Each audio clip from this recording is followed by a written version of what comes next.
Hello everybody and welcome to the next episode of Safeguarding News. I'm Vikkey Chaffe. I'm Head of Community and Partnership Relations at the Safeguarding Company.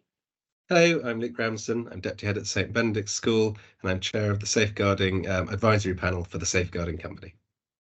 And today's highlight is going to be Luke talking about the new report that's been published called Evidence on Pornography. So just a bit of a trigger warning here for anybody who's listening. We are going to go into some detail around this, and it's not easy listening, but it's something that's really important that we all have to do and deal with as safeguarding leads. So Luke, over to you. Quite right, Vicky. And I saw this in the news yesterday, and I thought it's exactly the kind of thing that I really want to focus on in this podcast, is to make sure that busy DSLs, busy pastoral leads who don't always have time to read the paper cover to cover, make sure they see these sorts of really important reports. And this is in fact a pair of reports I'm going to talk about. So the Children's Commissioner wrote one report in January about children and the impact of pornography, and she's followed up with one which has been published just yesterday, and they are really difficult reading. They really are, but some of the things that are in there are absolutely invaluable for understanding how we can support and protect our young people. So I'll just give you some of the key points that it raises, but I would strongly urge people to go and look at these reports themselves and reflect on, particularly at this time of year when we're looking at doing our policies, looking at our planning for next year, how that's going to impact what you do. So we start in January. The Children's Commissioner published a report called "A Lot of It Is Actually Just Abuse," talking about young people and pornography, surveying 1,000 young people.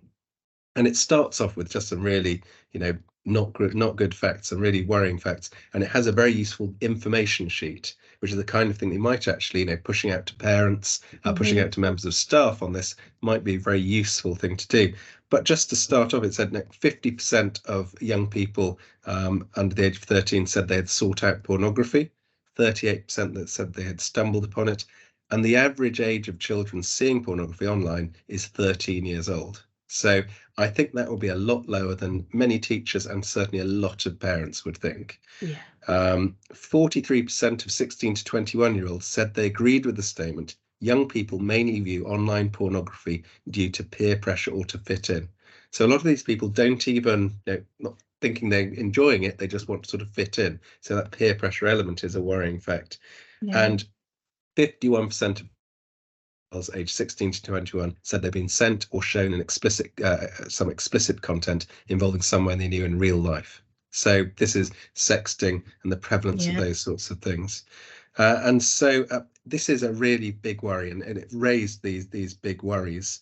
And as well as the data, there's lots of really interesting talking heads in there, the actual views of young people. One that really struck me was a boy aged 18 saying, many heterosexual men grow up to have certain expectations of how to treat women when having sex and in general. A lot of that is actually just abuse. And that became the title of the report, saying that actually sex is becoming so sort of linked with pornography and extreme online pornography that sexualized behavior between consenting young people in relationships is actually abusive in itself because they're copying what they see online. So that was in itself a really sort of stark call to show what's going wrong.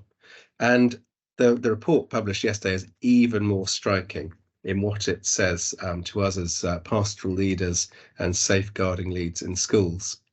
Because the Children's Commissioner took that on and has done a survey covering far more broadly than 1,000 young people. She's looked at surveys of young people across the country and also in other countries. And the thing that really struck me, and I think it would be worth talking to parents and teachers about, is just the sheer scale of online pornography that is available to young people. So a couple of statistics for you, that the online pornography industry is worth $97 billion a year, when Netflix is worth $11 billion a year. So a vastly bigger industry. And the thing that really sort of takes your breath away, the 4 largest online pornography sites apparently received 11 billion visits a month in 2020, which is more than the number of people visiting Amazon, LinkedIn, Netflix, Zoom, and eBay combined. So the sheer scale of what is available online for young people is just absolutely terrible. Do you know, that's absolutely shocking. But I remember reading some research not so long ago about a very well-known social media site that any child who is online is only 3 clicks away of seeing either an indecent image or being sent to a pornography site. 3 clicks. It's absolutely jaw-dropping.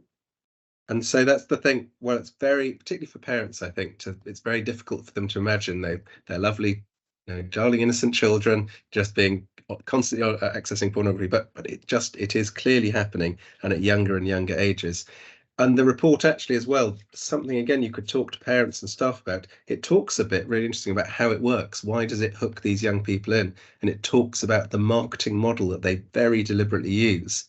And it's just like all of these online sites. The more extreme and the more different the images that you're showing or the things that you're showing are, the more people click. And so it's not that people are sitting down and thinking, we want to change people's sexual habits, but they're just saying, we want more clicks. I know what we're going to add this awful thing. So whether it's something to do with violence or whatever else they're going to add to what they're putting on their site.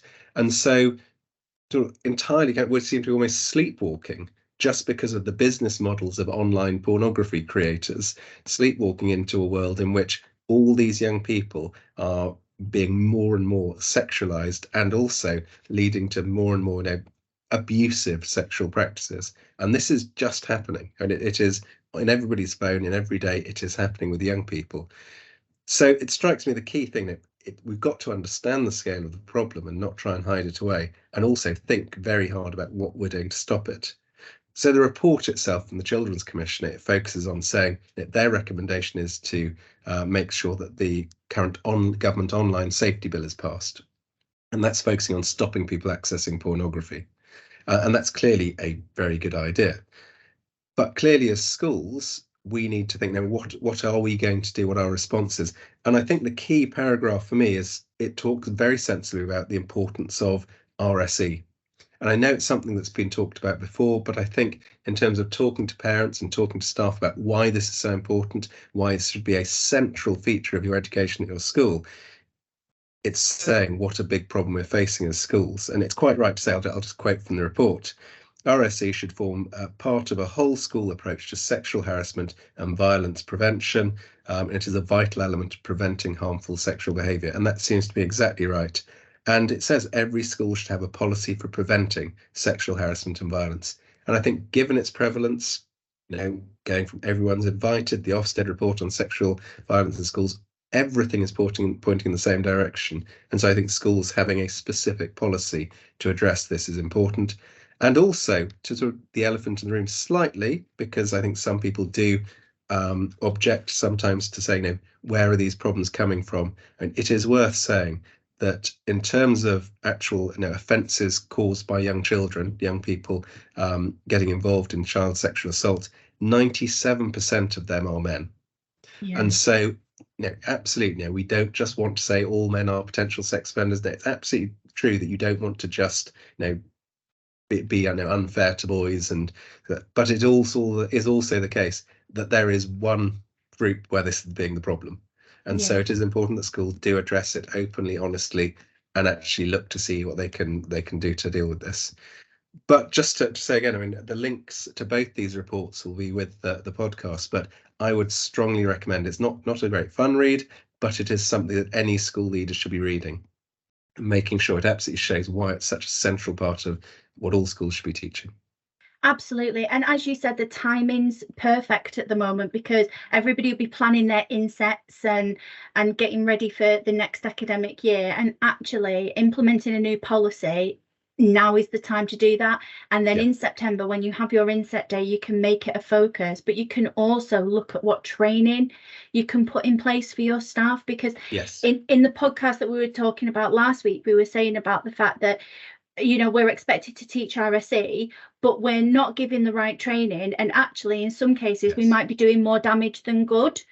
So it's really important that we back everything up with the training that our staff need, so that they can have these challenging conversations, that they can have these open conversations and share this information to hopefully make some kind of a preventative measure there. So I think a lot of what's been happening is we're identifying the problem. I think it's really important that schools very quickly go from saying, right, well, here's not the solution, there's clearly not a solution, but here's how we start to support young people and make things better. And so I think that's the thing, as you say, Vikkey, the right time of year for all schools to be starting to think about that. Absolutely. Thank you so much, Luke, for sharing that with us. And as Luke said, we'll make sure that all of those links are in the show notes for anybody to access. And as always, if you've got any questions or anything, please jump on the community and share those questions with you. We'd love to hear what you're thinking of implementing in September. Has anybody got a really good policy for sexual harassment or anything around that, or sexual violence? That would be fantastic to share. Absolutely. So please join us in the community. But until next time, I've been Vikkey Chaffe. And Luke Ramsden. Wonderful. And we'll see you next time. Bye. Bye.